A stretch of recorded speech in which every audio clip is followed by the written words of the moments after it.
Welcome to a Foxy Tech Tips tutorial on enabling and disabling irregular heart rate notifications on the Apple Watch Ultra 2. If you find this tutorial helpful, please consider subscribing to my channel and liking the video.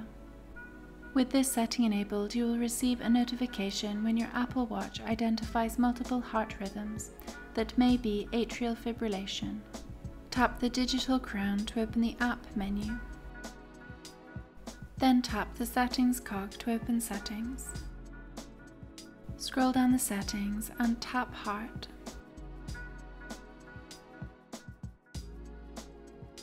Then scroll down and tap Irregular Rhythm Notifications. Tap the toggle to enable or disable the setting. When the toggle is green, you will get notified about irregular heart rhythms, and when the toggle is grey, you will not. And that draws an end to this tutorial.